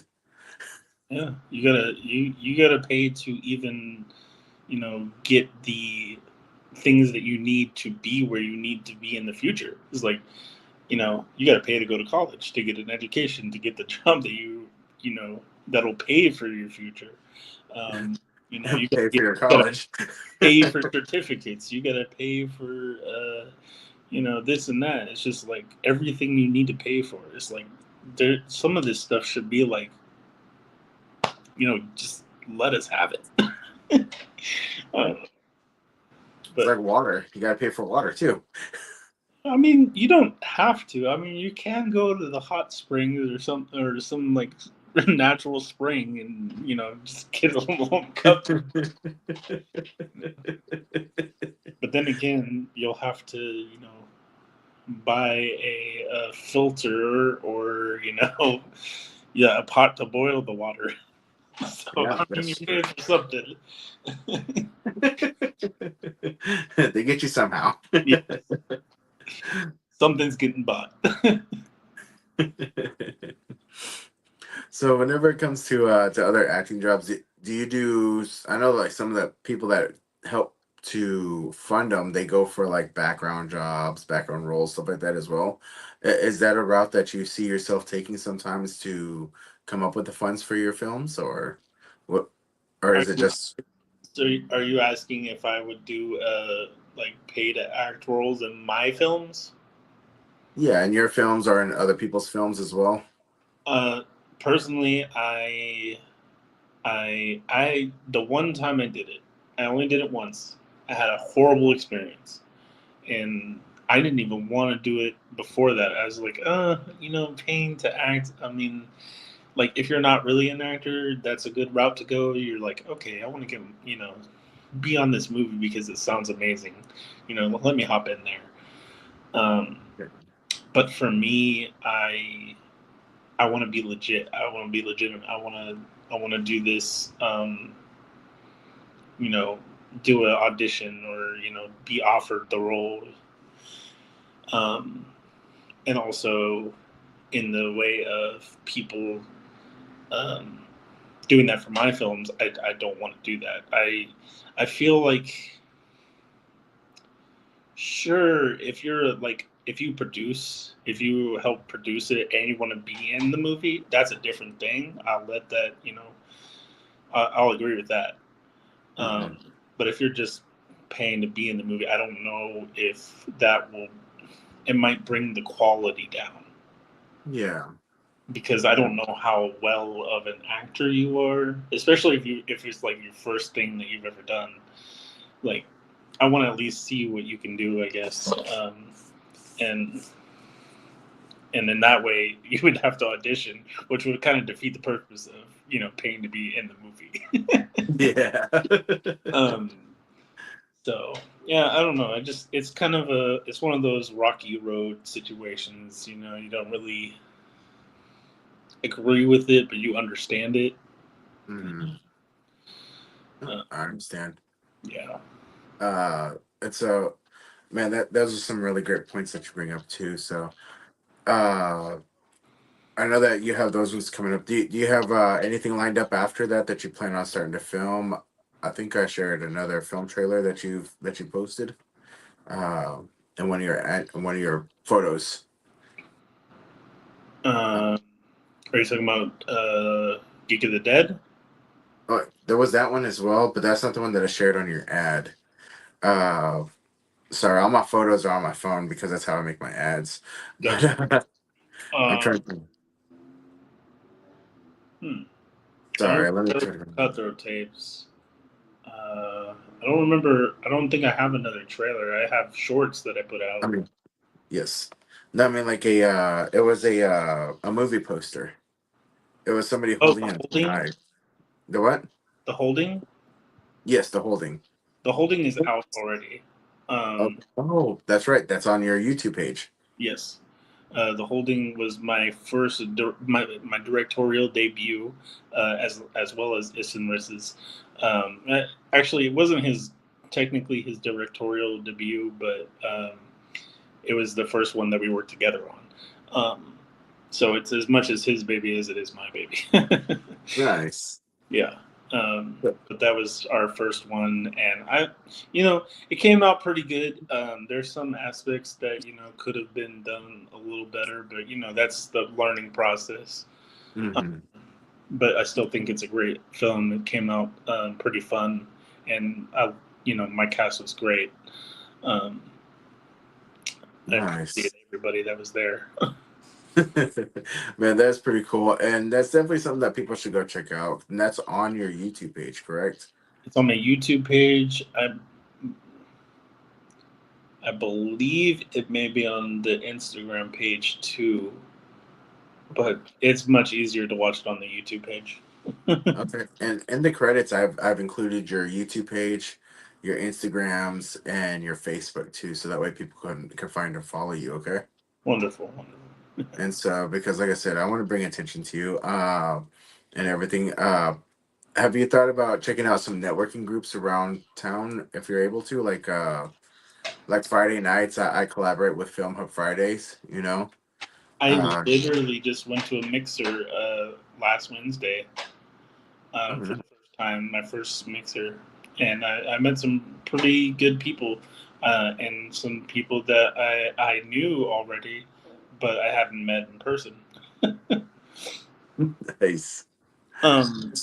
Yeah. Yeah, I love going to media mixers. Those are always fun. I'll be having one coming up, but it's going to be here in Fort Worth, maybe in about 3 or 4 weeks. I'm working with Enchilada Lays about bringing it about and how we're going to organize it. Okay. I mean, for I'm maybe it's a bit of a drive. Maybe I'll see if I can do that, but it depends on the day and it depends on different. It'll probably be during the week, just because I plan on doing a live podcast during the time as well, just kind of as a quarter of the way to 100 celebration for the podcast. Yeah. And I want to bring people together. I'll probably be doing wandering around, doing some on the spot interviews as well. That sounds good. So just have a little bit of fun with it. I'm going to try to bring in a couple of agents, some of them that know about the bills that's going on. I'm going to try to bring Gerald on, talk about the bill as well if we can. I believe that's going to be within the next couple of weeks. Hopefully, I'm going to have to see whenever they're voting on it, try to bring everybody in before then. But I would love for you to join us as well, just to network with the different actors that are around us. And that way you can kind of get an idea of be like, hey, I have a role that'll fit this person, Yeah. Man, my mind is always going, so I'm always thinking of something, and I'm definitely always looking at people like I could use that person in the future. So it's definitely something that I do. Nice. And then follow again. Network with Dallas Film Hub. They meet usually in southern part of Dallas, over by well, it's in random locations. Sometimes they'll be up North Dallas, other times South Dallas. But every single Friday, we get together, we shoot short films, have a little fun, get some practice on camera. He has Netflix approved camera gear that he uses to shoot his films, actually. Wow. The trouble with that is typically my Fridays are my work days. So if ever I get a schedule change, then I will definitely think about doing that for sure. Okay. Even if anything, it's good to network with them, at least on the web. Yeah. That way, whenever you get ready to go through, you never know. I mean, you might have a because he's always looking to help out with other people too, and expand Texas film. Yeah. And so he's got a lot of experience, and you can check out his I think his YouTube is like IRM Films. You can check it out. Bike Life is whenever he got his new camera. So Bike Life and Forward is the Netflix approved camera. Matthew Simmons actually just shared one of his videos from, I guess, last Friday. Yeah, we were there. I was there in that too. I was actually in the back part area. I was supposed to say something too, but I completely spaced it out. Okay. Well, but yeah, I am aware. I think I tried to connect, so we'll see what happens with that. But I definitely do want to connect.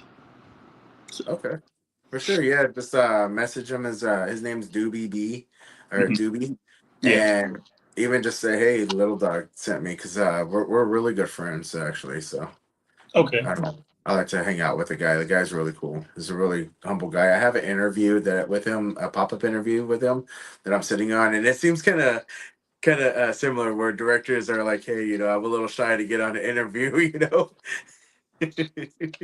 I mean, but you look honestly, you're people doing in front of great. the camera. You're doing really great. It's very happy. It's going very smoothly, which usually somebody who's very uncomfortable on camera tends to freeze up a lot. Yeah, I mean, I guess since have a gist of what I want to say, that's why I'm not. but typically, I'd probably be like, what do I say over here? I don't know. And you're asking pretty, good questions, so it's not anything that really like slows me down, I guess. Yeah, I appreciate it. I try to make it easy for everyone, and the aim of the show is to promote independent artists such as yourself. And so I'm not here to make life more difficult. I'm trying to I want to make life a little bit easier. Right. And asking hard stuff like that kind of, I mean, I'm sure it would put a bad name on mine. Yeah, I mean, like I've been asked some questions where I'm like, what? Like, how do I answer that? Like, I don't know. Um, you know, those kind of questions just really like some people can answer them, but you have to really think about some stuff like that, and then you're asking that question on the spot. Like, No, I understand. There is one question I had. Do you have any active Indiegogos? I know that you had one before. If you do have one now, I'd like to go ahead and let people know to go and support you as well. so I currently do not have any active ones. Okay.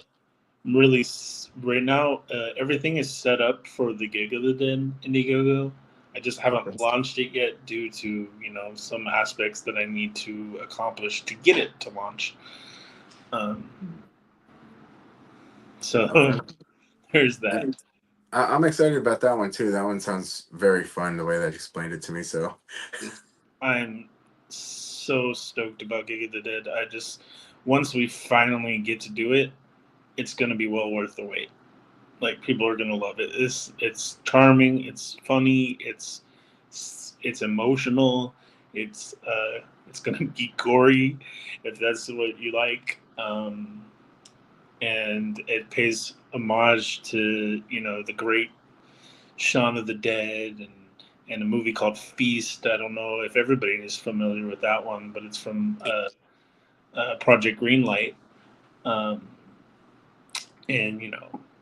I'm just really excited to finally, get it done. yeah, definitely sounds pretty fun, and I'm excited too, and I appreciate you letting me be part of it. Oh, dude, you're gonna do great. It's uh do you have any oh yeah, we have some people who have seen Feast that are watching. Pat says he's seen it. He's also said that he's watched Sticks too. So Strix, you watch Strix? yeah, Strix, yeah. Oh, Strix. Sorry. And so John Duncan Ware is one of the producers. Oh, okay. Nice. Pretty cool. It's a small world. And that's something that I've noticed about here in Texas is that it's very rare that I run into some actors that I have not met on set before. Or It's pretty cool thing. Or you meet somebody and they're friends with somebody that you worked with. It's like, okay, oh, you're friends with that person. Oh, you're like really good friends with that person. Okay, why haven't I heard of you? Okay. Right. And Well, it's like, and you'll be friends with that person for a long time. You're like, how did I not know you before? oh, that's really funny that you say that, because one actress that I'm pretty good friends with now, uh, I went to like an anime convention like 15 years ago, and I take pictures with all the like cosplayers and stuff, and I was going through my memories on Facebook, and I was like, that's my friend. Like, we didn't even know that we knew each other back, like had taken a picture or anything back then. Nice. So it's funny when stuff like that happens, for sure. That is great. Yeah. Well, do you have any advice for anybody who's looking to get started? Because obviously, with you, you had a dream and a passion, and so, you know, even though it doesn't seem like sometimes the opportunities are there, you're just kind of kicking down doors. It's Yeah. My advice is make your own opportunities. If you're not, having luck finding opportunities that people are posting about, make your own. Get a camera or use your phone. That's perfectly fine. Grab some friends, be like, hey, let's do a movie or something. Make some movie magic, and just type up a fun little script. You don't even have to worry about the format because you're doing it for you. And put it out on Instagram, put it on TikTok, put it on YouTube, and share it on your page, and people will look. Mm-hmm. Maybe at first it won't be very many, but as you keep doing it, more and more people will notice. But that's my advice: is just do it. Nice. And that's some great advice. And actually, that's very true. Whenever I first started the podcast, most of the times I would see zeros on views. uh, but as we kept going, now there's people who watch from Rome, different parts of the country. We have viewers in 5 different countries now, Well, and that's really awesome. To see it grow like that, and the fact that I'm not even on my 25th episode yet, and I have sponsors that stand behind me, which is it's a really good feeling, to be honest. It shows the work that's been putting in, and I know that that's somewhere that you'll be as well too. One day you're gonna have like these big major budget movies, and you'll be like, man, it all started with doing these little short films and nobody watching and not really getting any feedback, and now everybody's watching my films. Everybody's watching. Yeah. So definitely, for sure. Um, yeah, you just got to keep going at it. If you give up, then did you even try? It's like, just don't give up. Just keep doing it. That was very Yoda right there. Do not. There is no try. Exactly. Words to live by, I tell you. For sure. All right, man. I really appreciate you coming on the show. Do you have any final thoughts for anyone? I don't see any questions at the moment. Do you have any final thoughts for anything? I just thank you for letting me ramble. Thank you guys for listening to me ramble. Like, that's it. I appreciate you being on the show. It's always a pleasure to chat with you. I appreciate you having me, man. Thank you. Not a problem. You have a great day. And again, follow Logan for updates.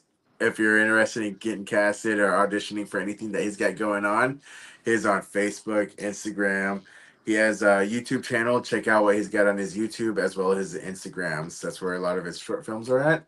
And you can check out in the end credits where you can find him at on all of those links as well on the socials. All right. Have a good night. You have a good night too. Thank you, Logan. Thank you. Man, it's a great show. I really appreciate these guys.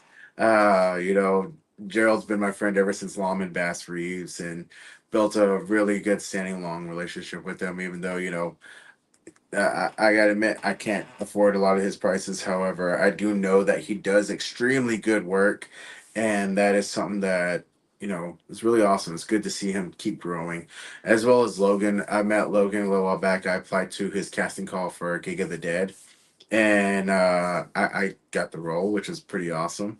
And you know, he's been a great guy. I went out, did some of the photos. In fact, some of the last photos from his advertisements were shot by me, and so especially when I was really first learning how to do things. So I've grown since then. I'm looking forward to seeing Logan grow as well too, as an artist, as a director, as a writer.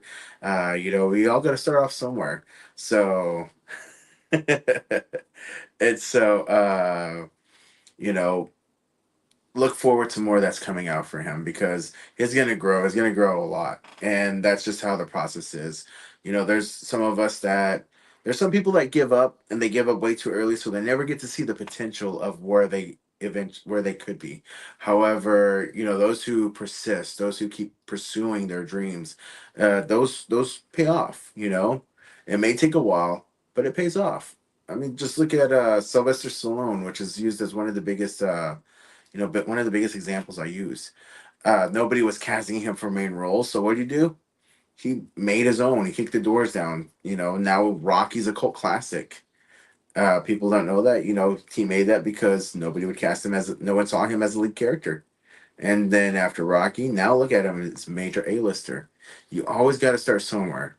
Taylor Sheridan was a background actor, and then he got into writing, and now look at him. I mean, he's got basically the Sheridan verse. And so you always start off somewhere. Just gotta keep pursuing it, keep working at it, keep practicing. If you're not having anything come up at the moment and times are slow for you, practice your art, get better. There's a big push for Texas actors to become, you know, the next A-listers, especially for the markets that are out there. You know, you got people, again, actors from New York, actors from LA that are coming out this way, taking the acting jobs. You know, contact your state representative, tell them to negotiate on that media bill so that way you can see more actors Texas-based actors having the shot of these major roles or these, you know, lead character roles in these SAG films, because we are a right to work state. And that's why some productions like it here, is because we are a right to work state, and unions aren't going to cover everything just like they do in other markets. And so contact your representative, tell them, hey, you know, negotiate on the media bill, make sure that Texas actors get a chance, because they are using your tax money. They're using tax money from here in Texas. So you're paying for those films to get done, a majority of them. However, they're not going to be using Texans. That's not right, you know? So contact your representative, tell them to negotiate.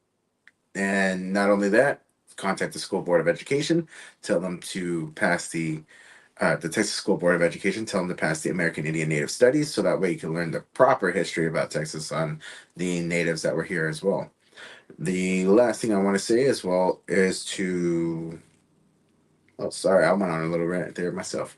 But anyways, uh, definitely get there. You know, it's gonna happen. It's gonna happen with me as well. I practice. I love to learn more. Things have been a little bit slow for me at the moment, but I'm taking the time to look at different acting schools, harness my talents that I have, because you know I'm told that I have a lot of raw talent. However, I want to use that raw talent, refine it, and you know, make us all proud, you know, make my nation proud, my tribe, make Texas proud. You know, I want to make this a big thing. I'm working with Dallas Film Hub, some guys from Dallas Film Hub that I've made connections with, and we're working on now as a team that this is actually going to turn into a late night style show.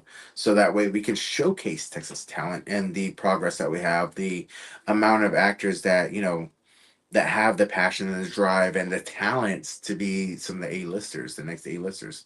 So keep an eye out on us. We're going to continue to grow just like everyone else. I'm too stubborn to give up. And so keep an eye out. Now, there is some of the things that I didn't get to do in the beginning, such as, thanking sponsors. And, one of the sponsors I didn't get to bring up earlier was Texas Water Pure, or Water Pure Texas. And, you know, let you guys know that whenever we come out, if you give me a call, this is what I'm going to be bringing out. This is a centrifuge test. And what happens is we take the water, we put it on one of these discs right here now. This is a DW13. It's inside the case because it's sterile. And so this one is for testing city water. This one right here is a DW21, which is for testing well water. And so these right here are going to give us a full result of what is inside your water, so that way we can customize your filtration system. Because not all houses have the same requirements or need the same type, and so they're not cookie cutter. Most of the other places that you go, they're gonna have a cookie cutter filter. We're not like that. Some of the things that set us apart is, of course, we have activated charcoal, which, it's pretty common technology and filtration. Same with catalytic carbon. That's pretty common as well.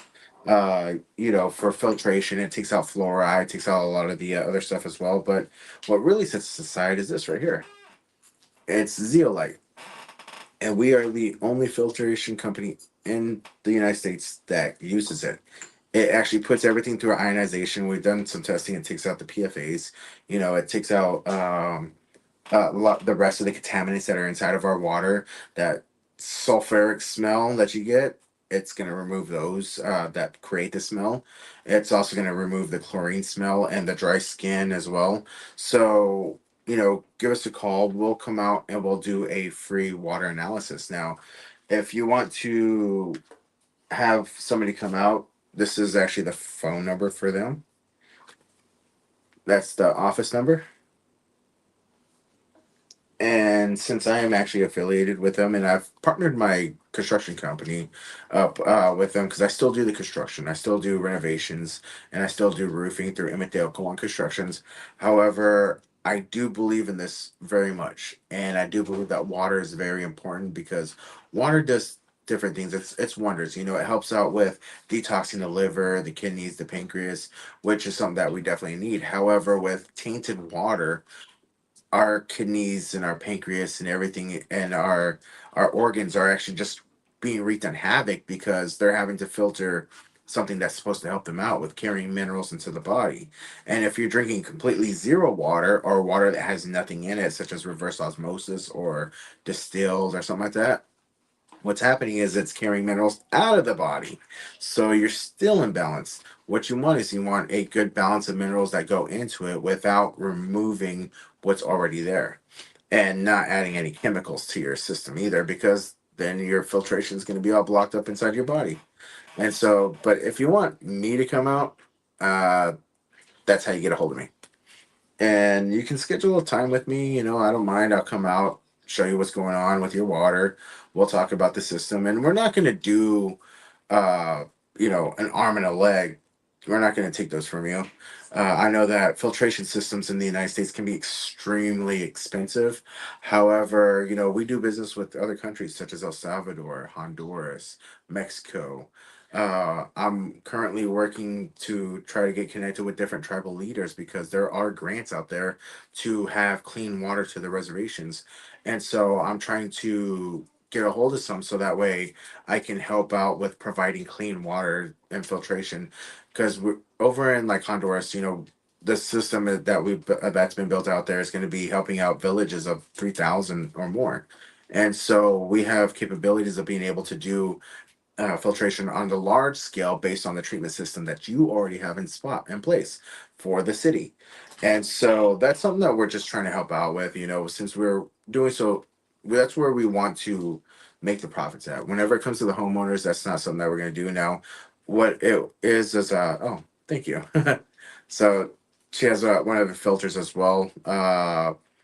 She has a testimonial that's going to be being put out on my YouTube pretty soon as well as you will be seeing it from. Well, I don't know if I'm gonna put it on my YouTube, but if you follow Water Pure Texas, it'll be on their page for sure.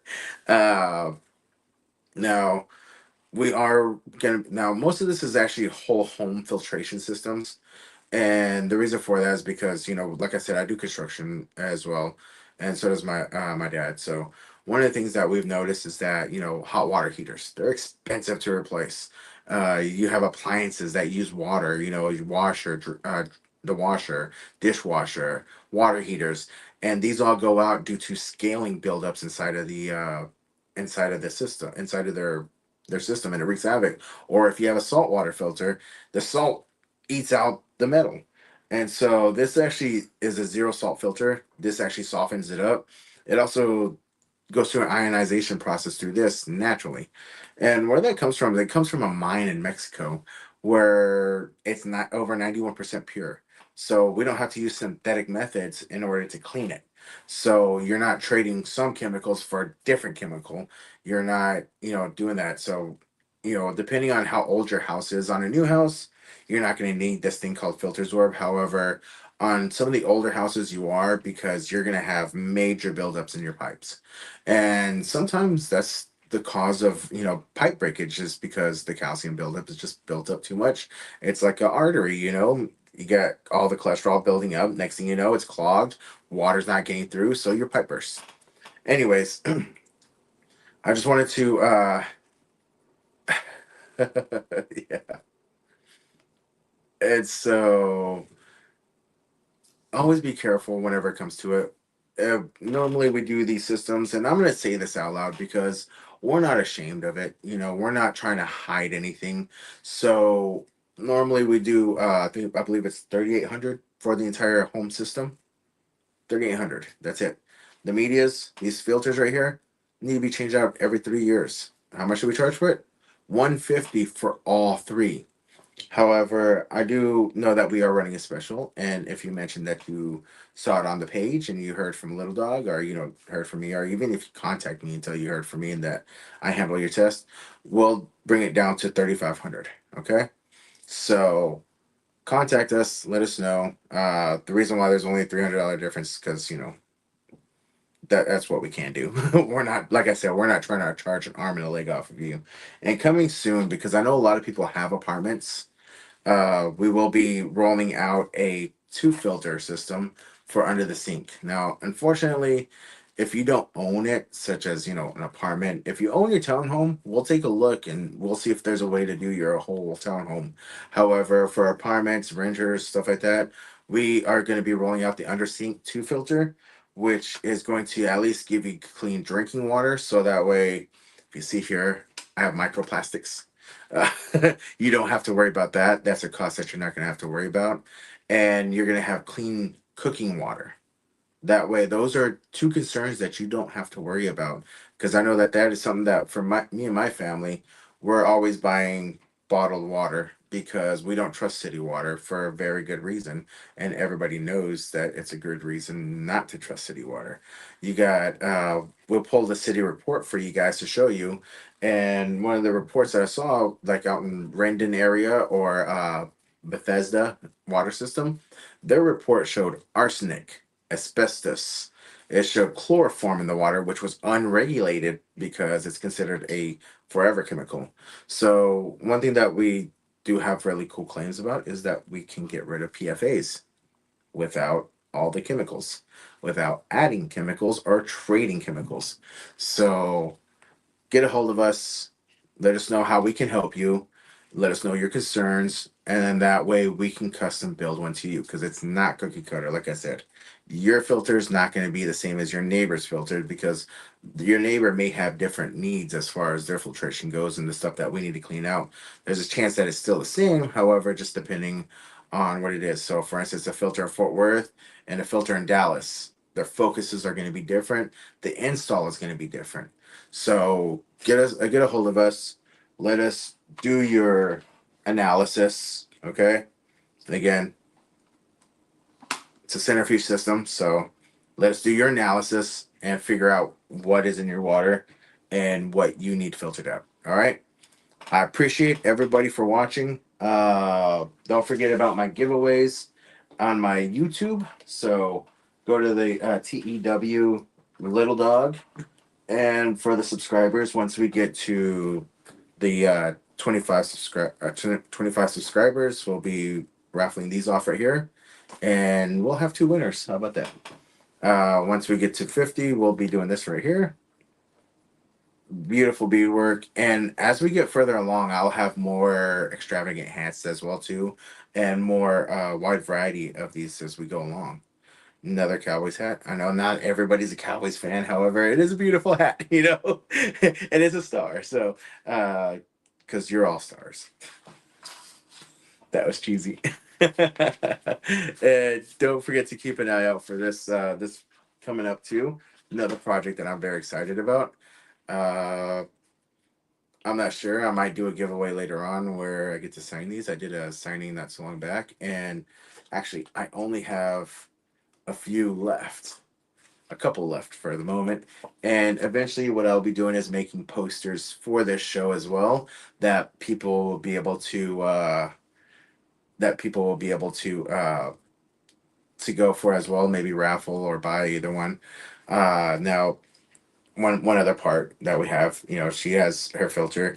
One of the best parts is that there is no electricity. I know that with the power outages and the rolling power outages that we have here, and sometimes during the winter when it freezes over, our power goes out. As long as you have water pressure, the filter is going to work. All right.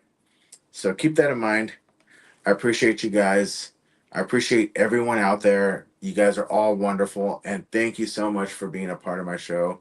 Thank you guys for so much for being viewers of it and helping to spread awareness of my show. I really appreciate every one of you guys.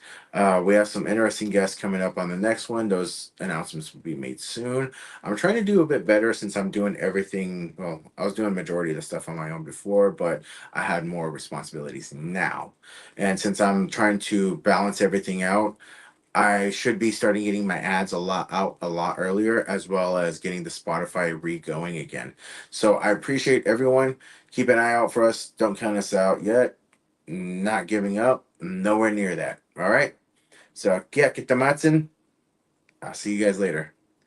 And pay attention to the end credits, because the end credits is going to have everybody's links that were on today, as well as the links to the show for you guys to follow.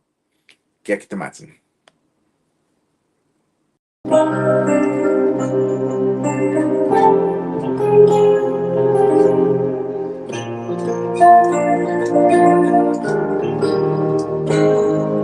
Si fuiste mal con mi corazón y ya ahora vienes a buscarme. Un día fuiste todo para mí y ya ahora no puedo ni verte.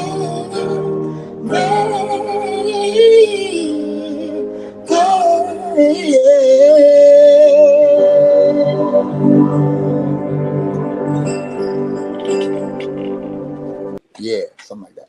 Thank y'all, man.